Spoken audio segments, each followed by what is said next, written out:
يضلله فلا هادي له وأشهد أن لا إله إلا الله وحده لا شريك له وأشهد أن محمدا عبده ورسوله أما بعد فأعوذ بالله من الشيطان الرجيم وسع كرسيه السماوات والأرض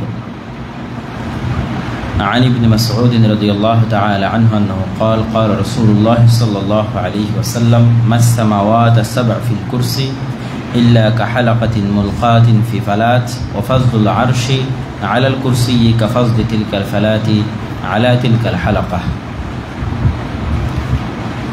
যাবতীয় প্রশংসা হামদ ও সানা মহাপরাক্রমশালী আল্লাহ সুবহানাহু ওয়া তাআলার জন্য, সকলেই বলি আলহামদুলিল্লাহ। দরুদ ও সালাম বর্ষিত হোক পৃথিবীর সর্বশেষ সর্বশ্রেষ্ঠ রাসূল আহমদ মুহাম্মদ মুস্তাফা সাল্লাল্লাহু আলাইহি ওয়াসাল্লাম। আজকে আমাদের সংক্ষিপ্ত জুমার খুতবার বিষয়বস্তু অদৃশ্যে বিশ্বাস স্থাপন, আল ঈমান বিল গায়ব। বর্তমান বিশ্ব যেহেতু বস্তুবাদী, বিজ্ঞান ভিত্তিক, এবং বিজ্ঞান যেহেতু শুধু যা চোখে দেখে তার উপর ভিত্তি করে কাজ করে, সেহেতু মানুষের মধ্যেও এটির প্রভাব বিরাজমান যে মানুষও শুধু যা চোখে দেখা যায় সেটিকেই বাস্তব মনে করে, আর যা চোখে দেখা যায় না সেটিকে অবাস্তব মনে করে। এই জন্য দুনিয়াবি ধন দৌলত, টাকা পয়সা, বাড়ি গাড়ি, এগুলোর পিছনে ছুটলে যে ইমিডিয়েট রেজাল্ট পাওয়া যায়, ইনস্ট্যান্ট সাথে সাথে যে ফলাফল পাওয়া যায়, এটিকেই মানুষের কাছে সত্য মনে হয়। আর পরকালীন যে বিষয়গুলো আছে সেগুলো যেহেতু ইনস্ট্যান্ট ইমিডিয়েট পাওয়া যায় না, চোখে দেখা যায় না, না জান্নাত না জাহান্নাম, না আল্লাহ সুবহানাহু ওয়া তাআলা, না পরকাল, না কবরের আযাব, ফলত মানুষ সেই বিষয়গুলোর প্রতি তাদের বিশ্বাসের দুর্বলতায় ভোগে। এমনকি আমরা যদি দাবি করি যে অধিকাংশ মানুষই মুখে ঈমান আনয়ন করেছে ঠিকই, কিন্তু তাদের অন্তর ঈমান আনেনি, এবং তাদের অন্তর ঈমান না আনার কারণে তারা মুনাফিক অবস্থায় জীবনযাপন করছে, তাহলে এটি ভুল হবে না। আমরা সবাই মুখে হয়তো বলছি আমানতু বিল্লাহি ওয়া মালাইকাতিহি ওয়া কুতুবিহি ওয়া রাসূলিহি, যে আমরা আল্লাহর উপর ঈমান আনি, তার ফেরেশতার উপর ঈমান আনি, পরকাল হবে তার উপর ঈমান আনি, কিন্তু বাস্তবে আমরা আসলেই বিশ্বাস করি কিনা যে আমাদের দুই কাঁধে দুইজন ফেরেশতা আছে, অথবা ফেরেশতা পৃথিবীতে অস্তিত্বমান একটি প্রাণী, এটা আমরা বাস্তবে রিয়াল লাইফ আমাদের বিশ্বাসের মাত্রা কতটুকু সেটা আমরা নিজেরা যাচাই করলেই বুঝতে পারব। ঠিক পরকালের প্রতি আমাদের বিশ্বাসের মাত্রা কতটুকু সেটিও আমরা যাচাই করলেই বুঝতে পারব। অথচ ইসলামের মূল ভিত্তি দাঁড়িয়ে আছে এই বিষয়গুলোর প্রতি ইয়াকিন রাখার উপর। আইন আল ইয়াকিন, ইলম আল ইয়াকিন এমন একটা স্তর, যে স্তরটা যদি উদাহরণ দিয়ে বলি, যে আজ থেকে 50 বা 100 বছর আগে যখন ভিডিও, ফোন বা মোবাইল কিছুই ছিল না, তখন গ্রামের একটা মানুষ ঢাকার কথা শুনেছে, অথবা বাংলাদেশের কোনো একটা মানুষ লন্ডন বা মক্কার কথা শুনেছে, কিন্তু সে নিজে মক্কা বা লন্ডন বা ঢাকা দেখেনি। আর আরেকজন নিজে মক্কায় গিয়ে, ঢাকায় গিয়ে, লন্ডনে গিয়ে ঘুরে এসেছে। দুইজনের বিশ্বাসের মধ্যে যে পার্থক্য, আমরা জানি যে হ্যাঁ আগুনে পুড়লে কষ্ট লাগে, আর একজন আগুনে পুড়েছে, দুইজনের অনুভূতির যে পার্থক্য, ইয়াকিনের স্তরটা হচ্ছে সচক্ষে দেখা, সচক্ষে অনুভব করার স্তরের বিশ্বাস। তো আল্লাহ সুবহানাহু ওয়া তাআলা মানুষের ঈমান চেয়েছেন অদৃশ্যের বিষয়ের উপর এই লেভেলে যেন মানুষ দেখেছে। আল ঈমান বিল গায়ব, অদৃশ্যের উপর বিশ্বাস, আল ইয়াকিন ওয়া ইউকিনুন, আর তারা এটার উপর ইয়াকিন রাখে যেন তারা দেখেছে। এই জন্য আল্লাহ সুবহানাহু ওয়া তাআলা পবিত্র কোরআনে কিয়ামতের বর্ণনার ক্ষেত্রে বহু জায়গায় পাস্ট টেন্স, অতীতবাচক সেন্টেন্স আল্লাহ সুবহানাহু ওয়া তাআলা ব্যবহার করেছেন। আল্লাহ সুবহানাহু ওয়া তাআলা বলেননি যে কিয়ামত হবে, হচ্ছে, তিনি বলেছেন কিয়ামত হয়ে গেছে। যেমন আজকে আপনি দাওয়া সেন্টারে আসবেন, আর আপনি দাওয়া সেন্টারে চলে এসেছেন, আসবেন বললে যে কোনো কারণে মিস হয়েও যেতে পারে, নাও আসতে পারে, সুতরাং ওই কথার ভরসা নাই। আপনি ঢাকা বিশ্ববিদ্যালয়ে ভর্তি হবেন, চেষ্টা করছেন, এটার কোনো ভরসা নাই, আসলেও পারবেন কি পারবেন না আল্লাহ ভালো জানেন। কিন্তু আপনি ঢাকা বিশ্ববিদ্যালয়ে ভর্তি হয়ে গেছেন, এটা অনেক বড় সত্য কথা যে আমি এখন ঢাকা ইউনিভার্সিটির স্টুডেন্ট, আমি দাওয়া সেন্টারে চলে এসেছি, এটা অনেক বড় সত্য কথা। তো আল্লাহ সুবহানাহু ওয়া তাআলা বলছেন কিয়ামত হয়ে গেছে, তথা মানুষ যেন তাদের মৃত্যুকে অতীত কল্পনা করে, ফিউচার নয়। আমরা সবাই এখন চিন্তা করতেছি যে আমরা একদিন মারা যাব, এই চিন্তাটাই তো ভুল। আমাদের চিন্তা করা উচিত যে পৃথিবী আর অল্প কয়দিন পরই 2100 সালে গিয়ে পৌঁছবে, আর 2100 সালে আমরা কেউ থাকবো না, মানে 2100 সালে আমরা কেউ নাই। আপনি যদি কল্পনা করেন যে এখন পৃথিবীতে 2100 সাল এই ঢাকা নগরীতে, তাহলে তখন 100% এখানে আমরা যতজন আছি কেউই নাই, সেই পৃথিবীতে কেউ নাই। তো অতীত কল্পনা করা যে হ্যাঁ আমাদের মৃত্যু হয়ে গেছে, মৃত্যুর পর কবর হয়েছে, পুনরুত্থান হয়েছে, জান্নাত জাহান্নামের ফয়সালা হয়েছে, এবং জান্নাত জাহান্নামের ফয়সালার পর আল্লাহ সুবহানাহু ওয়া তাআলার দয়া এবং রহমতে আমরা হয়তো জান্নাতে পৌঁছে গেছি। জাহান্নামীদের আফসোসের কথা আমি বলতেছি না, জান্নাতে যাওয়ার পর ধরেন আল্লাহ সুবহানাহু ওয়া তাআলার দয়ায় আমরা সর্বনিম্ন স্তরের একটা জান্নাত পেয়েছি, এবং সর্বনিম্ন স্তরের জান্নাত এই পৃথিবীর এবং এই আসমানের চেয়েও বড় হতে পারে, তথা পুরো একটা পৃথিবী আপনাকে দিয়ে দেওয়া হয়েছে। আপনার বাড়ি এবং আপনার রাজত্ব ওই ছোট্ট 10 ফিট বাই 12 ফিট ঘরের মধ্যে নয়, অথবা 1-2 বিঘা জায়গার উপর নয়, এই পুরো পৃথিবীর উপর, এবং আপনি সর্বনিম্ন স্তরে আছেন জান্নাতের। তো জান্নাতে যাওয়ার পর আপনার উপরে তাকালে আরো উঁচু স্তরের যে সমস্ত জান্নাত আছে এবং ওই সমস্ত জান্নাতে যে সমস্ত জান্নাতীরা আছে তাদের ফ্যাসিলিটি এবং আপনার ফ্যাসিলিটির মধ্যে যে পার্থক্য দেখবেন, এই পার্থক্যের উপর যে আফসোস তৈরি হবে। দুনিয়ায় ফ্যাসিলিটির পার্থক্যের সাথে পরকালের ফ্যাসিলিটির পার্থক্য আসমান এবং জমিন পার্থক্য। যেমন দুনিয়াতে আপনি বিমানে ইকোনমি ক্লাসে সফর করেন আর বিজনেস ক্লাসে সফর করেন, পার্থক্য আছে। আপনি নন এসি বাসে যান, এসি বাসে যান, পার্থক্য আছে। আপনি 3 স্টার হোটেলে ওঠেন, আবাসিক 5 স্টার হোটেলে ওঠেন, পার্থক্য আছে। আপনি গুলশান বনানীতে একটা বড় ফ্ল্যাট নিলেন আর মিরপুর 10-এ একটা ফ্ল্যাট নিলেন, ছোটোখাটো, পার্থক্য আছে, সার্ভিসে পার্থক্য আছে। তো আমরা আমাদের স্বাভাবিক জীবনে সার্ভিসের যে পার্থক্য দেখি, স্ট্যাটাসের যে পার্থক্য দেখি, এইটার চাইতে পরকালে যখন পার্থক্য দেখবো এটা অনেক ব্যাপক এবং বড় পার্থক্য। ফলত একজন নিম্ন স্তরের জান্নাতির চাইতে একজন উঁচু স্তরের জান্নাতির যে পার্থক্য তৈরি হবে, এটা অনেক ব্যাপক এবং বড় পার্থক্য, এবং খুব ভালোভাবে অনুভব করা যাবে এবং বোঝা যাবে। এবং সেই পার্থক্যের যদি একটা উদাহরণ বলি, যে আমরা যদি নিম্ন স্তরের জান্নাতে আছি, হয়তো সেখানে মাসে বছরে আল্লাহ সুবহানাহু ওয়া তাআলাকে দেখা যায় না, বছরকে বছর পার হয়ে যাচ্ছে, হয়তো কয়েক শত বছর পার হয়ে গেছে, কয়েক হাজার বছর পার হয়ে গেছে, কিন্তু নিম্ন স্তরের জান্নাতে আমরা আল্লাহ সুবহানাহু ওয়া তাআলাকে দেখতে পাচ্ছি না। আর আমাদের চেয়ে উঁচু স্তরের জান্নাতে যারা আছে তারা হয়তো কেউ প্রতিদিন, কেউ হয়তো প্রতি সপ্তাহে, কেউ হয়তো প্রতি মাসে, তাদের লেভেল অনুযায়ী, জান্নাতের স্তর অনুযায়ী তারা আল্লাহ সুবহানাহু ওয়া তাআলাকে দেখতে পাচ্ছে।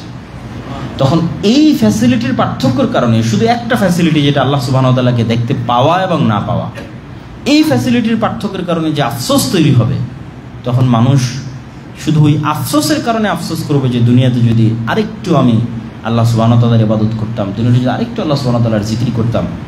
তো এই যে এইভাবে পাস্ট কল্পনা করা, এই পুরো বিষয়টাকে আপনি অতীত কল্পনা করলে আপনি পৃথিবীর রিয়ালিটিটা বুঝতে পারবেন এবং আপনার জীবনে কি কি ধরনের সিদ্ধান্ত নেওয়া উচিত সেটা বুঝতে পারবেন। কিন্তু আমরা এই পুরো বিষয়গুলোকে সবসময় ফিউচার কল্পনা করি।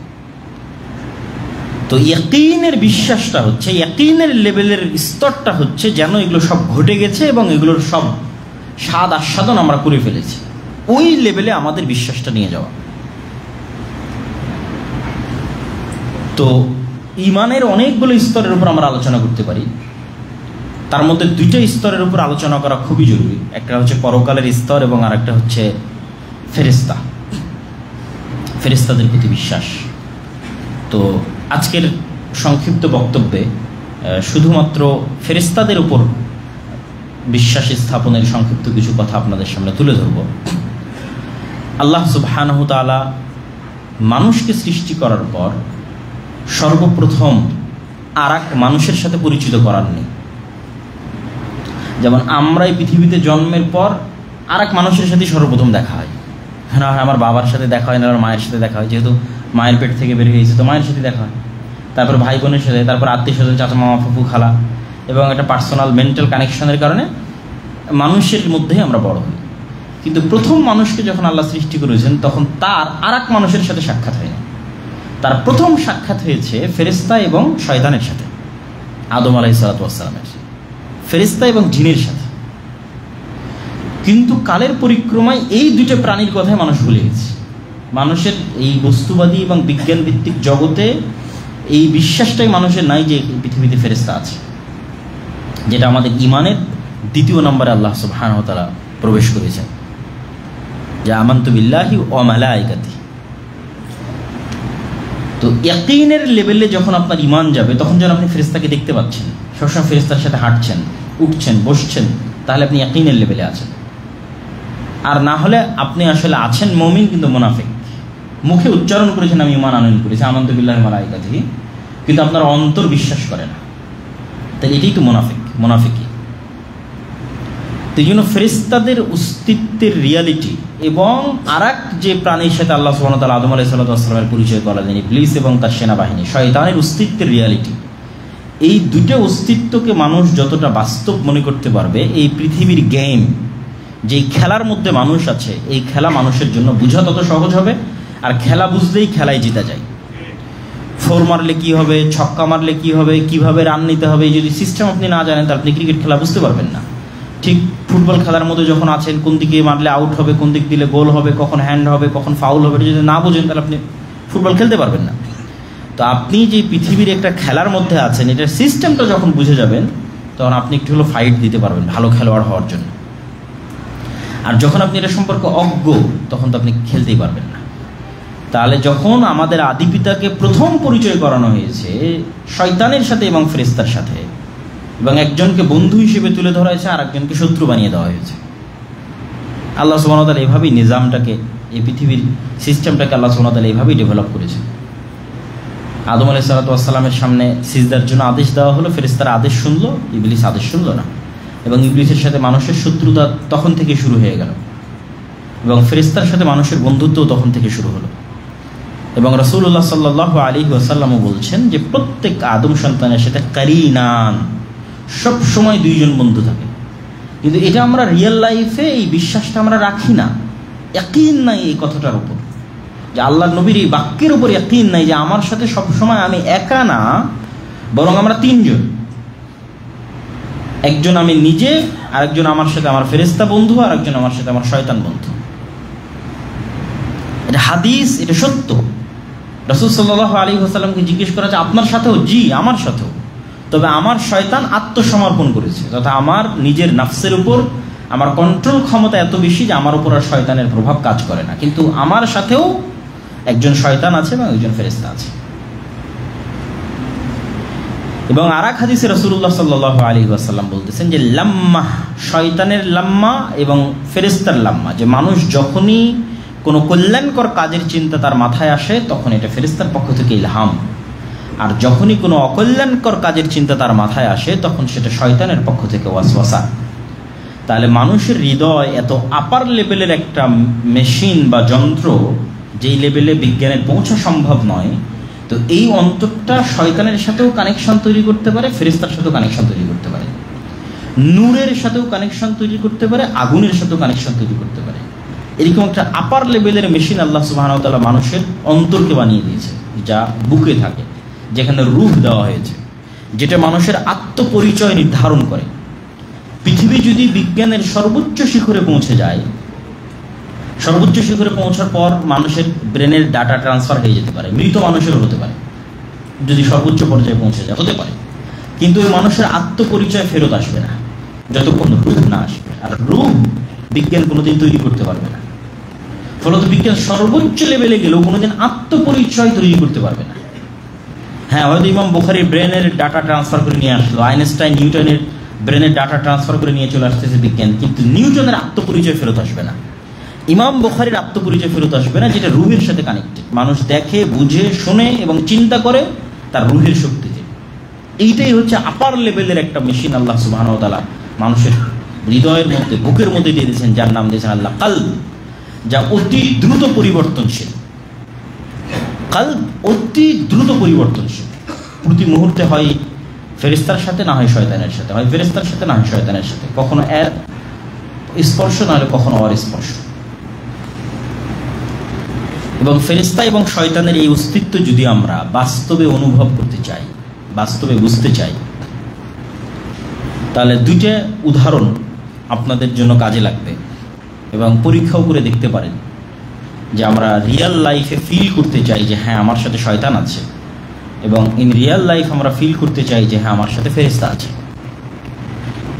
তাহলে দুইটা পরীক্ষা হচ্ছে শয়তানের জন্য। সেটা হচ্ছে আপনি পরিপূর্ণ প্রস্তুতি নিয়ে, ফুল কনসেন্ট্রেশনের সাথে, ফুল ফোকাসের সাথে, পরিপূর্ণ মনোযোগের সাথে 2 রাকাত সালাত আদায়ের যদি প্রস্তুতি নেন, এবং লম্বা প্রস্তুতি নিয়েই যদি প্রস্তুতি নেন 2 রাকাত সালাত আদায়ের জন্য, যে 2 রাকাত সালাত আদায়ে দুনিয়াবি কোনো চিন্তা প্রবেশ করবে না, শুরু থেকে শেষ পর্যন্ত শুধু আল্লাহ, আপনি কানেক্টেড থাকবেন। অতি শক্তিশালী প্রস্তুতি নিয়ে শুরু করার পরেও আপনি দেখবেন যে আপনার অজান্তে কখন আপনার হৃদয় দুনিয়াবি কোনো চিন্তায় ব্যস্ত হয়ে গেছে। আমি বলতেছি আবারও, আপনার অজান্তে, কেন আপনি তো ফুল প্রস্তুতি নিয়ে সালাতে ঢুকেছেন যে আজকের সালাতে আমি আল্লাহ সুবহানাহু ওয়া তাআলা ছাড়া আর কাউকে এখানে সম্পৃক্ত হতে দিব না। এটা কত আপার লেভেলের মেশিন হৃদয়, যে আপনার নিয়ন্ত্রণের বাইরে চলে গিয়ে শয়তান তাকে অন্য চিন্তায় লাগিয়ে দিবে। তখন আপনি ফিল করবেন যে না, আসলে এটার উপর আমি যে ধারণা করতেছি এটার উপর আমার নিজের কন্ট্রোল আছে, একমাত্র এটা নয়। আমিও সিদ্ধান্ত নিতে পারি, ফাইনাল সিদ্ধান্ত আমারই নেওয়ার অধিকার আছে, কিন্তু আমার অন্তরে ভিন্ন চিন্তা দেওয়ার এবং ভিন্ন পথে পরিচালিত করারও সক্ষমতা একজনের আছে, সে হচ্ছে শয়তান, যে আমার এত প্রস্তুতির পরেও আমাকে অন্য চিন্তায় লাগিয়ে দিতে পারে। এই একটা পৃথিবীতে শয়তানের অস্তিত্ব বোঝার জন্য যথেষ্ট। আরও অসংখ্য উদাহরণ আছে। যখন আপনি একবার বিশ্বাস করবেন যে হ্যাঁ পৃথিবীতে শয়তান আছে এবং সে আপনার ডিসিশন গ্রহণে মুদাখালাহ, ইন্টারফেয়ার করতে পারে, মানে আপনার মনের চিন্তায় ইন্টারফেয়ার করার ক্ষমতা রাখে, তখনই আপনি সজাগ হবেন। মানে গেম যেহেতু বুঝে গেছেন, তখন আপনি সজাগ হবেন যে আমার মাথায় প্রত্যেক যে চিন্তা আসতেছে এটা আমার না, অথবা আমাকে একটু থেমে সিদ্ধান্ত নিতে হবে। আর যতক্ষণ এই গেমের এই ধরনটা আপনি বুঝবেন না, ততক্ষণ তো আপনি মনে করবেন আচ্ছা আমার তো গান শুনতে মন চাচ্ছে, গান শুনি, আমার তো ফজরে ঘুমিয়ে থাকতে মন চাচ্ছে, ঘুমাই কেন। ওগুলো তো প্রত্যেকটাকে আপনি আপনার ডিসিশন মনে করতেছেন, কেন তখন আপনি খেলাটা বুঝে ওঠেননি। আর যখন আপনি একবার বুঝে উঠবেন যে না এখানে আমার ডিসিশনে ইন্টারফেয়ার করার মতো কেউ আছে, তখন আপনি ঘুমান, কিন্তু এটা মনে করে ঘুমান যে আপনাকে ঘুমানোর জন্য প্ররোচনা দিচ্ছে একজন থার্ড পার্টি, হি ইজ শয়তান, যে এক্সিস্ট করে পৃথিবীতে।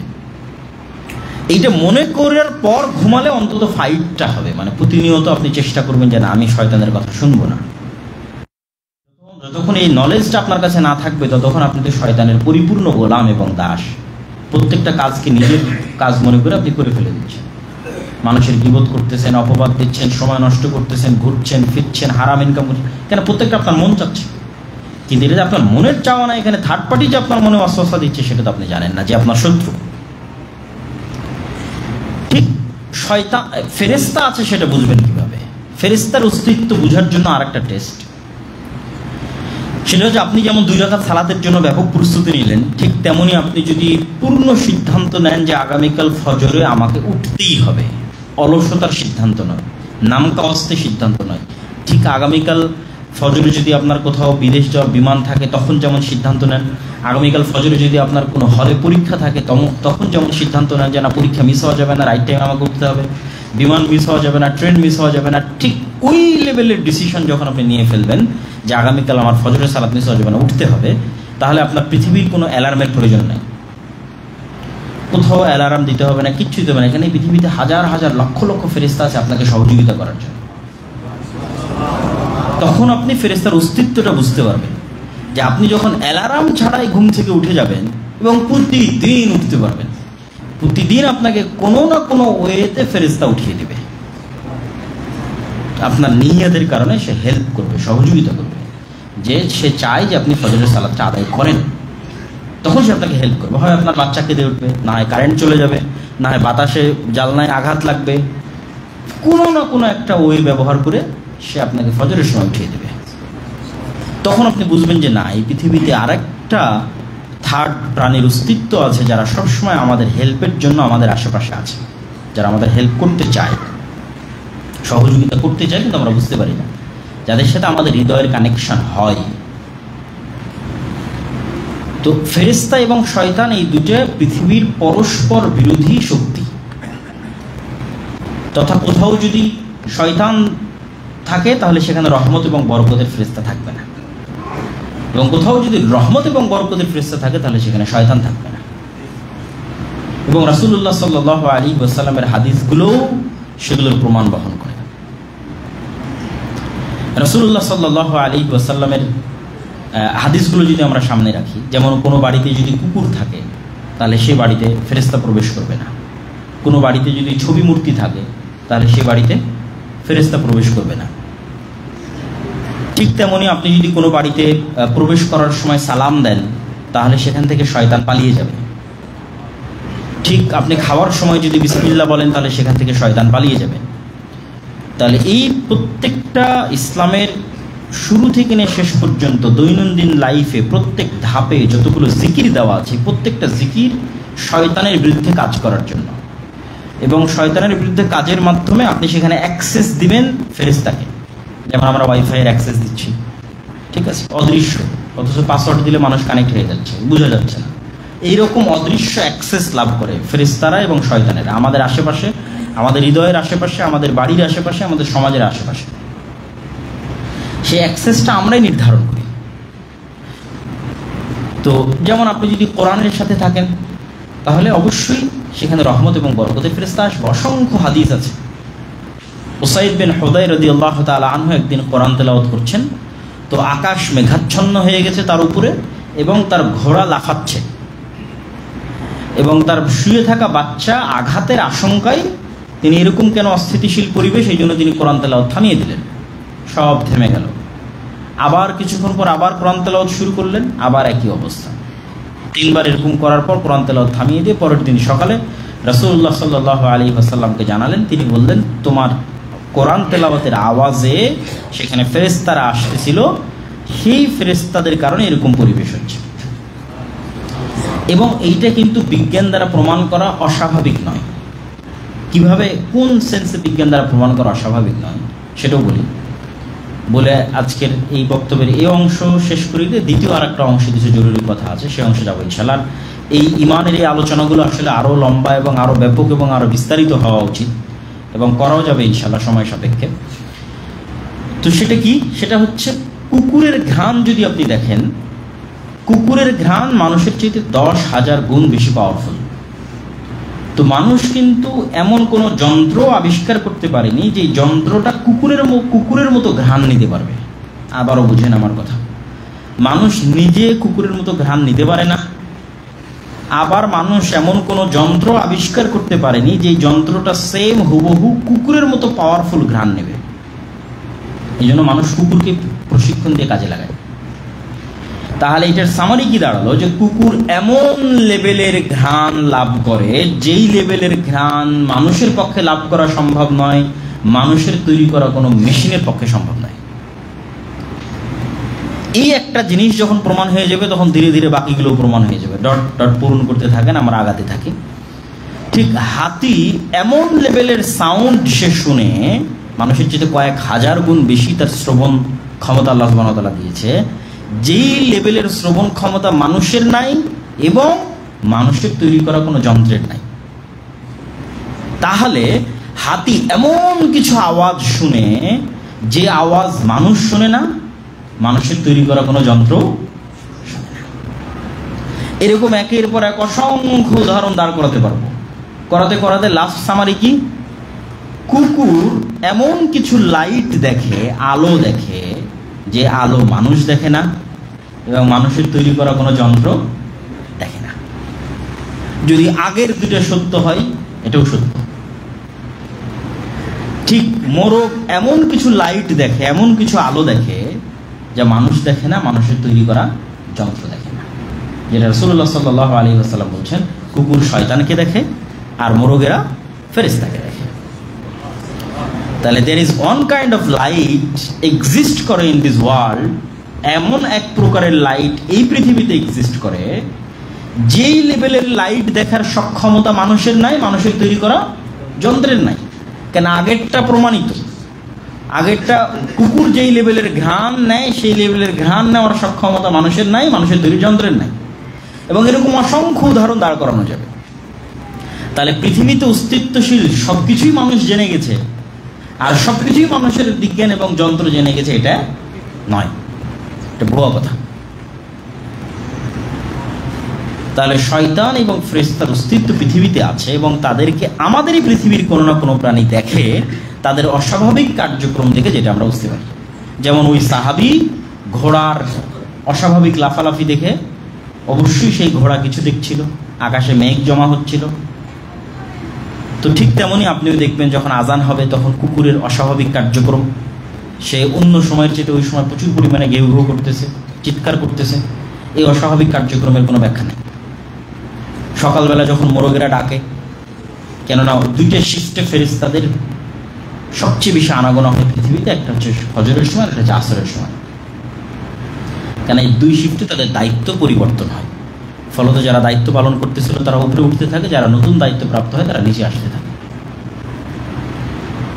এবং ফেরেশতা সংক্রান্ত যত ঘটনা রাসূলুল্লাহ সাল্লাল্লাহু আলাইহি ওয়াসাল্লামের জীবদ্দশায় সংঘটিত হয়েছে সবগুলোকে যদি আমি একাধারে বলতে থাকি, এটা আমাদের একটা বিস্তারিত বই আকারে আসতেছে ইনশাআল্লাহ, তাহলে আপনি আরো বিস্তারিত অনুভব করতে পারবেন যে সাহাবীদের যুগে এবং রাসূল সাল্লাল্লাহু আলাইহি ওয়াসাল্লামের যুগে তাদের বিশ্বাসের লেভেলটা কোন লেভেলে ছিল। যে একটা অপরিচিত মানুষ মসজিদে আসলো, ছোট্ট, এখনো মদিনা কত ছোট, এখনো মদিনা কত ছোট রিয়াদের তুলনায়, দাম্মামের তুলনায়, লন্ডনের তুলনায়। তাহলে আজ থেকে 1500 বছর আগে এটা কত ছোট নগরী হতে পারে। আর এখনই মদিনার সব মানুষকে চেনা সম্ভব, তাহলে ওই দিন তো আরো চেনা সম্ভব। উহুদের যুদ্ধে গোটা মদিনায় মানুষকে জমা করা গেছে যুদ্ধ করার জন্য।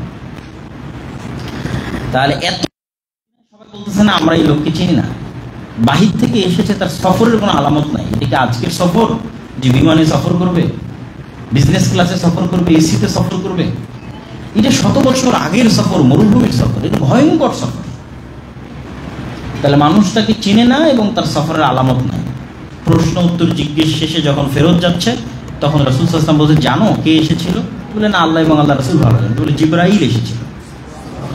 তাহলে তাদের বিশ্বাসের লেভেলটা যে এই পৃথিবীতে ফেরেশতা আছে এবং ফেরেশতা অস্তিত্বশীল এবং আমাদের আশেপাশে উঠা বসা করে, এই বিশ্বাসটা তাদের কোন লেভেলে থাকতে পারে।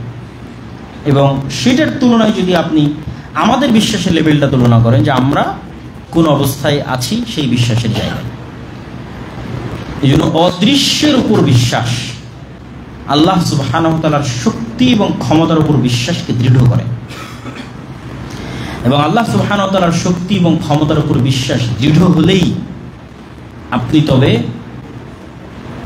মুসলমানের যে প্রকৃত শক্তি বিজয়ের জন্য, সেই শক্তিটা তখন আপনি অর্জন করবেন। যে শিক্ষা আল্লাহ সুবহানাহু ওয়া তাআলা মুসা আলাইহিস সালাতু ওয়াস সালামকে দিয়েছিলেন।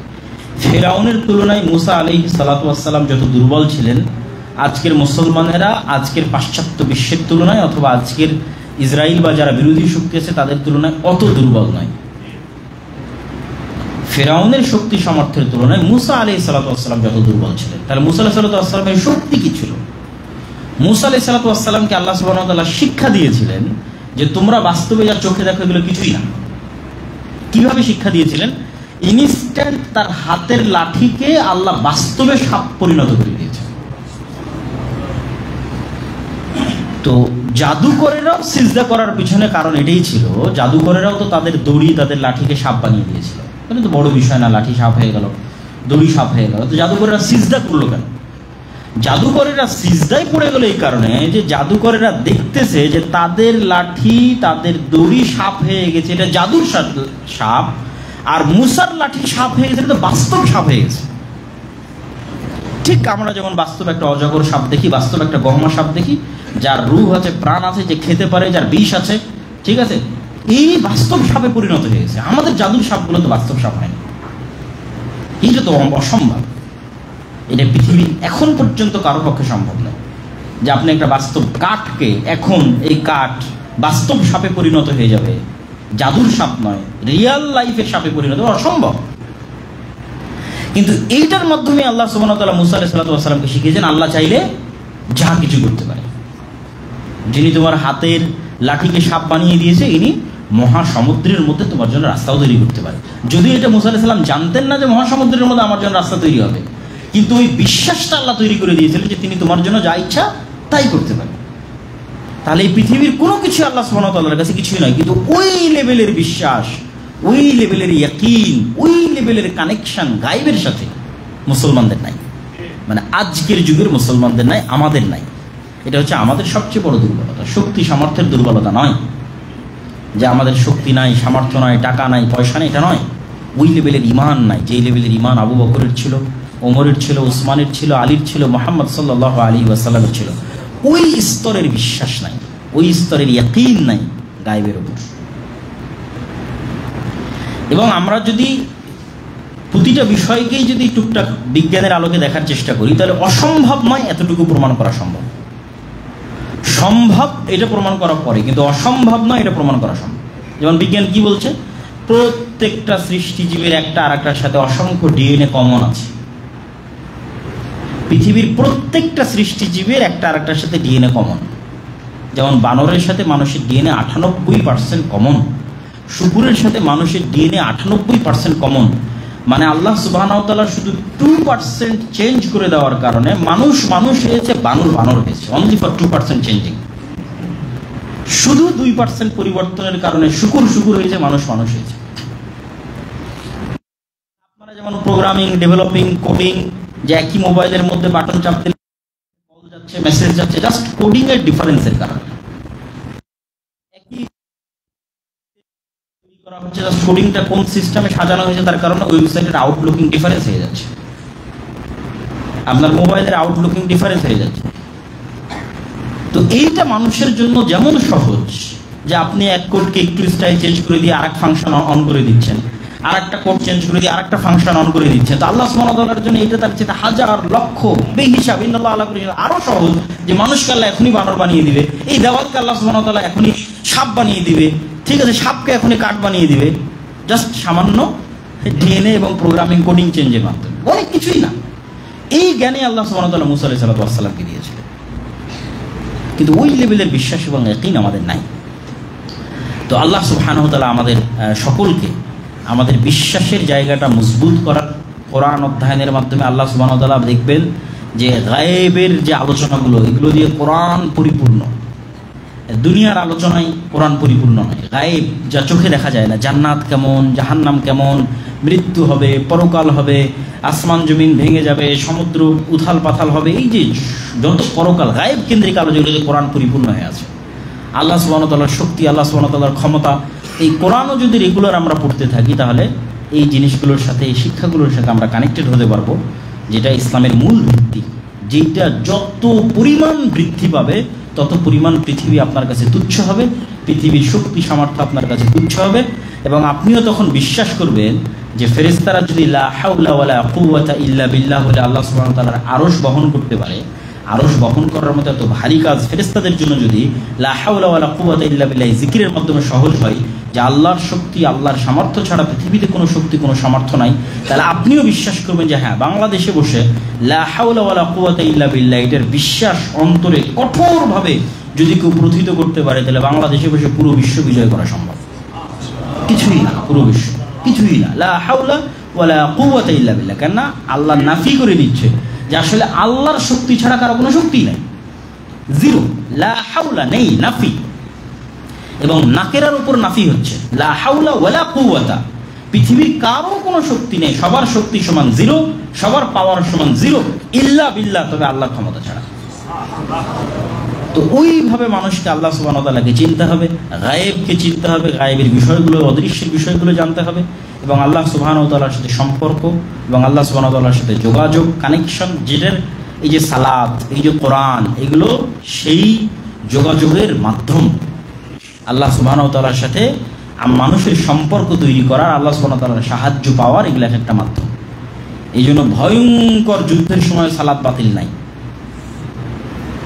কেননা আপনি তো শক্তি দিয়ে যুদ্ধ করবেন, তো আসল শক্তি তো ওইটাই যখন আল্লাহ আপনাকে সাহায্য করবে।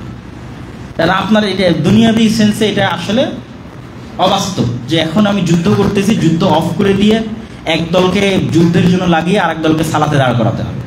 আবার ওই দলের যখন সালাত শেষ হবে তখন তারা এসে যুদ্ধ করবে, আর এক দল সালাত আদায় করবে, মানে সালাত বাদ যাবে না। তো যখন আপনি বুঝবেন যে আসল শক্তি তো আসলে এই তরবারি নয়, আসল শক্তি তো এই লাঠি নয়, এই ধনুক নয়, বম নয়, রাইফেল নয়, আসল শক্তি তো ওখান থেকে আসবে, সালাতের মাধ্যমে আল্লাহর সাহায্য থেকে আসবে। তখন আপনি কানেক্ট করতে পারবেন যে কেন যুদ্ধের মাঠে আসলে সালাত বাদ নাই, বরং সালাত আদায় করতে হবে। কেন আসল শক্তি তো আল্লাহ সুবহানাহু ওয়া তাআলার শক্তি, আল্লাহ সুবহানাহু ওয়া তাআলার ক্ষমতা।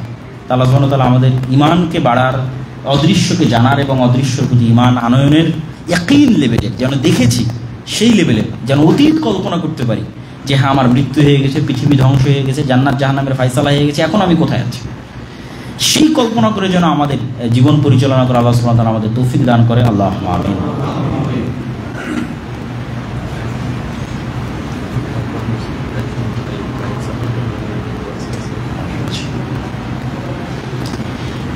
আলহামদুলিল্লাহ ওয়াহদা ওয়াসসালাতু ওয়াসসালামু আলা মান লা নাবিয়্যা বা'দা। বক্তব্যের দ্বিতীয় অংশে জরুরি কয়েকটা কথা, সেটা হচ্ছে আমরা দুঃখজনক হলেও সত্য যে আমাদের দেশে আমরা দেখছি যে বাংলাদেশের অবস্থা এমন হয়েছে যে ওই যে আল্লাহর শক্তি এবং সামর্থ্যের কথা এই জন্য আগে বলে নিলাম, যে একজনের ভয় দেখিয়ে আর এক জঘন্য এবং নিকৃষ্ট জগতে নিয়ে যাওয়ার প্রচেষ্টা। যেমন আগের 15-20 বছর ছিলাম দাদা বাবুদের ভয়ে, এখন ওদের ভয় দেখিয়ে বাংলাদেশকে পাশ্চাত্যের কোলে তুলে দেওয়া, এই এখনই কিন্তু তুমি ওদের দখলে চলে যাবা বা আবার ফিরে আসবে, অমুক হবে তমুক হবে, অতএব তুমি পাশ্চাত্যের সাথে থাকো তাহলে তোমার সব ঠিক থাকবে। তো এটা হচ্ছে বিশ্বাসগত দুর্বলতার কারণে মুসলমানদের এই অবস্থা, যে না একবার আমাকে ওর সহযোগিতা নিয়ে চলতে হবে আর একবার এর সহযোগিতা নিয়ে চলতে হবে। তো পাশ্চাত্যের হাতে তুলে দেওয়ার বা তাদের সকল প্রজেক্ট বাস্তবায়নের একটা বড় আলামত আমাদের সামনে প্রকাশ পাচ্ছে, সেটা যে প্রাথমিক বিদ্যালয়গুলোতে সঙ্গীত শিক্ষক বাধ্যতামূলক করা। নাউজুবিল্লাহি মিন যালিক। এটা কিন্তু পাশ্চাত্যের প্রজেক্ট এবং বাস্তবায়ন হচ্ছে কার ভয় দেখিয়ে, এই যে দখল করে নিল কিন্তু, ধরে নিল কিন্তু, মানে পাশের দেশ। তাহলে এক সময় ওদের ভয়ে এদের কাছে বাঁচতে চাও, এখন এদের ভয়ে হর কাছে বাঁচতে চাও, যেটা পুরো মুসলিম বিশ্বের পলিটিক্সে যদি আপনি দেখেন একই অবস্থা, যে ওর ভয় এর কাছে বাঁচতে চাও, ওর ভয় এর কাছে বাঁচতে চাও। কেননা কারো আল্লাহর শক্তি এবং সামর্থ্য সম্পর্কে জ্ঞান নাই এবং ওই লেভেলের ইয়াকিন নাই। তো এইটা খুবই দুঃখজনক বিষয় এবং আমি মনে করি যে এটার দুইভাবে আমরা প্রতিবাদ করতে পারি। প্রথমত বাংলাদেশের যারা ইসলামী রাজনীতি করেন, আমি মনে করি যে তারা যদি এই বিষয়টা বন্ধ না করতে পারে, অফ না করতে পারে, তাহলে তাদের এদেশে রাজনীতি করারই দরকার নেই। কেননা আপনি ইসলামের নামে জনগণের ভোট নেবেন এই মর্মে আপনি ইসলামের নামে রাজনীতি করতেছেন, আর এইরকম একটা ইস্যু সবার চোখের সামনে আসতেছে, অথচ আপনি নিশ্চুপ, কারণ আপনাকে ক্ষমতায় যেতে হবে, কম্প্রোমাইজ না করলে ক্ষমতায় যেতে পারবেন না। তো ক্ষমতায় যাওয়ার কম্প্রোমাইজের কারণে আপনি এখন চুপ আছেন, তাহলে ইসলামের নামে রাজনীতি করা আপনার জন্য বৈধ নয়। যদি এই ইস্যুতে আপনি কথা বলতে এবং থামাতে না পারেন। আর দ্বিতীয়ত, আমি সবসময় আমার ব্যক্তিগত চিন্তায় সুদূর প্রসারী পরিকল্পনার কথা বলি, যে 1 দিনের 2 দিনের 5 বছরের 3 বছরের জন্য পরিবর্তন, এটার চাইতে সুদূর প্রসারী পরিবর্তনের কথা বলি। এবং সুদূর প্রসারী পরিবর্তনের জন্য স্বতন্ত্রতা, যারা ঈমান এবং আমল অনুযায়ী চলতে চায় তাদের স্বতন্ত্রতা, তাদের ছায়া সকল বিষয়ে তৈরি হওয়া চলমান রাষ্ট্রের বাইরেও এটা খুব জরুরি। তাহলে আপনি প্রকৃত সাকসেসফুল বিপ্লবের জন্য নেতৃত্ব দিতে পারবেন। তো সেটার পরিকল্পনা কি? সেটার পরিকল্পনা হচ্ছে যে মুসলমানেরা যদি চেষ্টা করে, মুসলমানেরা আসলে এতটা ফকিরও নয়, এতটা গরিবও নয় যে সরকারের কাছ থেকে নিয়েই আপনাকে প্রাথমিক বিদ্যালয় চালাতে হবে। এমনিতেই তো প্রাথমিক বিদ্যালয়ে ছাত্র থাকে না, সবাই খুঁজে বেড়ায় কোথায় মাদ্রাসা আছে, কোথায় ইসলামিক স্কুল আছে, সেখানে সন্তানকে ভর্তি করবে। তো এই সরকারের এই উদ্যোগ যদি বাস্তবায়নে বাধা দিয়ে সফল হওয়া সম্ভব না হয়, যদিও সফল হওয়া উচিত, তাহলে আমি মনে করি যে একজন মুসলমানেরও প্রাথমিক বিদ্যালয়ে সন্তান পাঠানো জায়েজ হবে না, হারাম হবে। এবং পরিপূর্ণরূপে প্রাথমিক বিদ্যালয় বয়কট করে ভিক্ষা করে হলো প্রাথমিক বিদ্যালয়ের পাশে আর একটা ইবতেদায়ী মাদ্রাসা তৈরি করা, যেখানে বাংলা, ইংরেজি, আরবি সবই উন্নত মানের শিক্ষা হবে। এই যখন আপনি প্যারালাল দাঁড়িয়ে যেতে পারবেন যে যত স্কুল আছে তত মাদ্রাসা, তখন স্থায়ী পূর্ণাঙ্গ বিপ্লব বেশি দিন লাগবে না। আপনি 5 বছরে প্রত্যেক স্কুলের পাশে একটা করে মাদ্রাসা তৈরি করেন, পরের 5 বছরে তার পরিবর্তন দেখতে পাবেন। এখন যতটুকু পরিবর্তন দেখছেন এর চাইতে ম্যাস পরিবর্তন দেখতে পাবেন, যে এই বিপ্লব কেউ কন্ট্রোল করতে পারবে না। তো এটা সুদূর প্রসারী চিন্তা থেকে এটা যার যেখানে যেভাবে সম্ভব, হ্যাঁ আমরা প্রথমত এটার প্রতিবাদ জানাই যেন বাস্তবায়ন না হয়, এবং চেষ্টা করি বক্তব্য দিয়ে, লেখনির মাধ্যমে, ঠিক আছে, রাস্তায় মানববন্ধনের মাধ্যমে, যার যেভাবে সম্ভব সবার নিজ নিজ জায়গা থেকে। যদি এটা বাস্তবায়নে আটকানো না যায় তাহলে ওই সুদূর প্রসারী পরিকল্পনায় আগাতে হবে যে আগামী বছরের জানুয়ারি থেকে যদি মানুষের নিজস্বভাবে যদি মানুষ শক্তিশালীভাবে সিদ্ধান্ত নিয়ে নেয় যে না, ওই স্কুল কলেজে আমি আমার সন্তানকে পড়াবোই না যেখানে গানের শিক্ষা বাধ্যতামূলক, এবং এটা মুসলমানের জন্য জায়েজ হবে না, হারাম হবে। কেননা এটা আল্লাহ সুবহানাহু ওয়া তাআলার একটা বিধানকে প্রকাশ্যে লঙ্ঘন করা, এবং প্রকাশ্যে লঙ্ঘন হারাম, এবং এইটার সাথে সাপোর্ট দেওয়া কখনোই উচিত হবে না। তো সেই জায়গা থেকে এইটা একটা বক্তব্যের অংশ আপনাদের সাথে জরুরি কথা ছিল।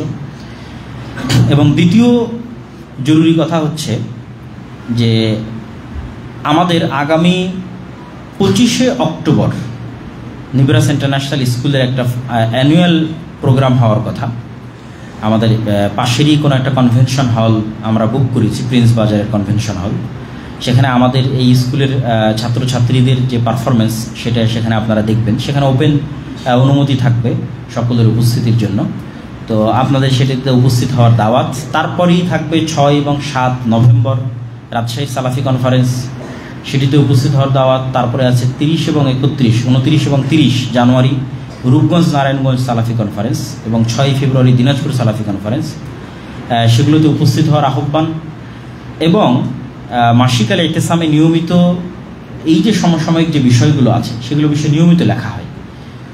যেমন গত মাসিক আল ইতিসামের সম্পাদকীয়তে ছিল জাতিসংঘের মানবাধিকার কমিশন নিয়ে সম্পাদকীয়। আগামীতে এই যে সঙ্গীত বা এনজিওগুলোর যে দৌরাত্ম্য বাংলাদেশে, পুরো বাংলাদেশকে কন্ট্রোলে নেওয়ার এই সরকারের আমলে পাশ্চাত্যমুখী এনজিওগুলো পুরো অর্থনৈতিক ব্যবস্থাকে কন্ট্রোলে নিয়ে চলে যাচ্ছে একটা এনজিও, যেটা অনেকেই জানে না, এটা হতে যাচ্ছে। বাংলাদেশের আইন কানুন নিয়ম পরিবর্তন করে পুরো অর্থনৈতিক সিস্টেম একটা এনজিওর দায়িত্বে দিয়ে দেওয়া হচ্ছে সকলের চোখের আড়ালে। এগুলোর বিষয়ে লেখনী মাসিক আল ইসলামে নিয়মিত থাকে, এই জন্য মাসিক আল ইসলামে এই দাওয়া সেন্টারেও আসে। আপনারাও ব্যক্তিগতভাবে নিজ নিজ জায়গায় নিতে পারেন। মাসিক আল ইসলাম নিয়মিত অধ্যয়ন করা এবং পড়ার, যেমন এই যে ইমানের যে আলোচনাগুলো আসলো এগুলো নিয়মিত লেখনী আকারে মাসিক আল ইসলামে আসতেছে আমারই লেখনী হিসেবে। তো মাসিক আল ইসলাম সংগ্রহের জন্য দত্ত আহ্বান। আর সর্বোপরি সর্বশেষ যেটা আহ্বান, যে এই যে দাওয়া সেন্টারে আমরা আছি, আমাদের তো আসলে একটা পার্মানেন্ট পরিকল্পনা যে আমরা একটা মসজিদ করব। তো এই মসজিদ ক্রয়ের জন্য অর্থের দরকার, এবং ঢাকা শহরের মধ্যে জমি কিনা এত সহজ নয়। আমরা যদি 5, 7, 10 কাঠাও জমি কিনতে চাই তাহলে ওরকম 5 কোটি, 7 কোটি, 10 কোটি টাকার দরকার। কিন্তু লা হাওলা ওয়ালা কুওয়াতা ইল্লা বিল্লাহ, আল্লাহ সুবহানাহু ওয়া তাআলার শক্তি এবং সাহায্যই আসল, এবং আল্লাহ সুবহানাহু ওয়া তাআলা চাইলে যে কোনোভাবে তিনি এটা করবেন। তবে মানুষকে চেষ্টা করতে হবে মানুষের জায়গা থেকে।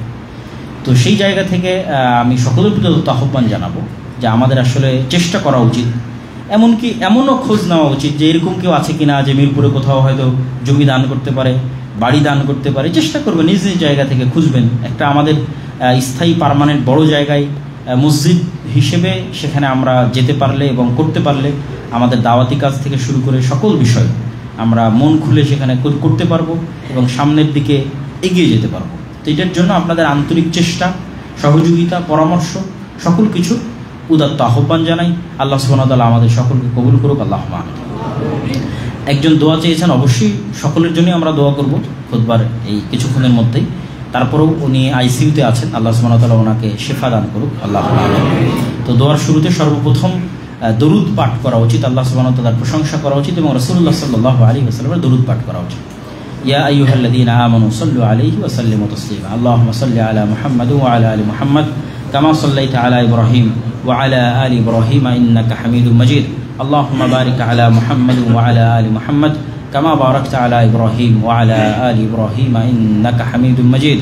ربنا آتنا في الدنيا حسنة وفي الآخرة حسنة وقنا عذاب النار.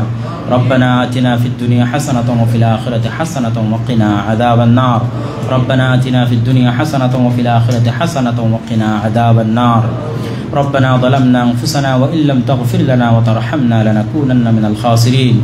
ربنا ظلمنا أنفسنا وإن لم تغفر لنا وترحمنا لنكونن من الخاسرين. ربنا ظلمنا أنفسنا وإن لم تغفر لنا وترحمنا لنكونن من الخاسرين. رب ارحمهما كما ربياني صغيرا. رب ارحمهما كما ربياني صغيرا. رب ارحمهما كما ربياني صغيرا. رب ارحمهما كما ربياني صغيرا. اللهم انصر المسلمين المؤمنين المظلومين المجاهدين في فلسطين. اللهم انصر المؤمنين المسلمين المظلومين المجاهدين في فلسطين. اللهم انصر المؤمنين المسلمين المظلومين المجاهدين في فلسطين. اللهم اخذل اليهود والنصارى والكفرة والمشركين. اللهم اخذل اليهود والنصارى والكفرة والمشركين. اللهم اخذل اليهود والنصارى والكفرة والمشركين. اللهم انصر من نصر دين محمد صلى الله عليه وسلم واجعلنا منهم. اللهم انصر من نصر دين محمد صلى الله عليه وسلم واجعلنا منهم. اللهم انصر من نصر دين محمد صلى الله عليه وسلم واجعلنا منهم. اللهم اخذل من خذل دين محمد صلى الله عليه وسلم ولا تجعلنا منهم. اللهم اخذل من خذل دين محمد صلى الله عليه وسلم ولا تجعلنا منهم. اللهم اخذل من خذل دين محمد صلى الله عليه وسلم ولا تجعلنا منهم. اللهم اشف مرضانا ومرضى جميع المسلمين. اللهم اشف مرضانا ومرضى جميع المسلمين. اللهم اشف مرضانا ومرضى جميع المسلمين. اللهم ارحم موتانا وموتى جميع المسلمين. اللهم ارحم موتانا وموتى جميع المسلمين. اللهم ارحم موتانا وموتى جميع المسلمين. اللهم وفق ولاة أمرنا وولاة أمر جميع المسلمين لما تحب وترضى. اللهم وفق ولاة أمرنا لما تحب وترضى. اللهم وفق ولاة أمرنا لما تحب وترضى. اللهم احفظ بلادنا وبلاد سائر المسلمين. اللهم احفظ بلادنا من كيد الكائدين ومكر الماكرين. اللهم احفظ بلادنا من كيد الكائدين ومكر الماكرين. سبحان ربك رب العزة عما يصفون وسلام على المرسلين والحمد لله رب العالمين.